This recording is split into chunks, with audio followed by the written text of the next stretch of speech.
Numéro 42. Il existe un jeu qui se joue avec 11 jetons et où, pour gagner, il faut laisser le dernier jeton entre les mains de l'adversaire. Selon les règles du jeu, chaque joueur doit, à tour de rôle, prendre un ou deux jetons. Pour t'assurer de gagner le dernier tour, combien de jetons dois-tu laisser à ton adversaire à ton avant-dernier tour? Bon. Question intéressante, par exemple, parce que ça implique la logique et ça implique aussi un concept qui s'appelle la récursion, euh, qui est utilisé beaucoup en programmation. C'est un concept qui est super intéressant. Mais bon, ce qu'on doit faire, par exemple, dans la récursion, on doit aller commencer à la fin, puis reculer étape par étape euh, jusqu'au début.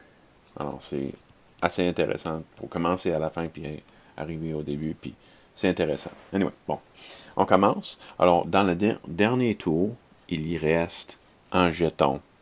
Comment est-ce qu'on est arrivé là?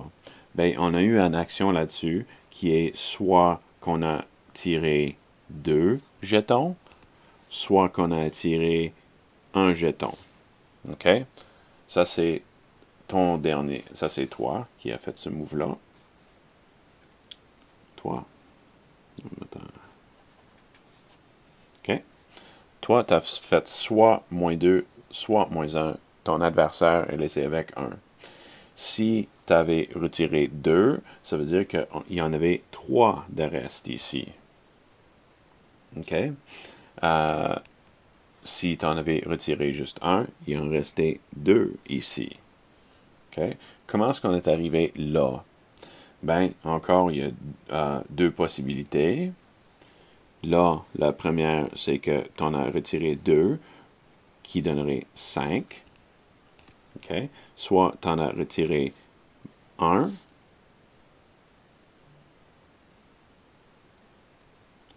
qui dirait que on aurait eu 4 là.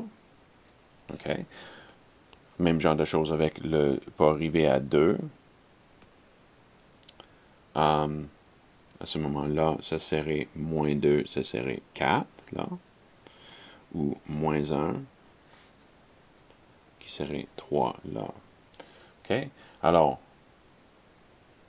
la question qui se pose, là, ça c'est ton adversaire. On va juste mettre lui. OK? Pour t'assurer de gagner le dernier tour, combien de jetons dois-tu laisser à ton adversaire à ton avant-dernier tour? Alors ici, ça c'est toi. Ça c'est ton avant-dernier tour. OK? 3. Je vais écrire 3 comme il faut. Puis, c'est quoi le moment gagnant? C'est ici, avec le 4, qui va donner soit 3, soit 2, selon ce qu'il lui fait. Peu importe ce qu'il peut faire, le 2 ou 1, tu vas arriver ici avec 3 ou 2, et là, tu vas reculer. Toi, tu peux soustraire 2 ou soustraire 1 pour gagner le jeu. Alors, 4, c'est combien que tu dois laisser avec ton avant-dernier tour. Bon petit problème de logique.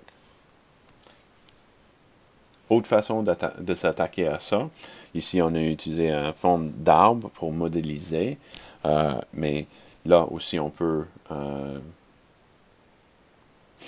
faire des tests de pratique. Alors, admettons, on va pas dire qu'il commence avec 11. Tu peux tester, est-ce que ça marche avec 11? Est-ce que ça marche avec 10? Est-ce que, et puis on continue comme ça. Et éventuellement, avec essai et erreur, vous allez trouver, parce que vous avez juste, admettons, on commence au milieu 6 à 2, quelque chose comme ça, à tester. Tu commences à 6, tu descends, est-ce que ça marche, est-ce que ça marche? Et tu arrives à 4, tu vas essayer, tu vas trouver.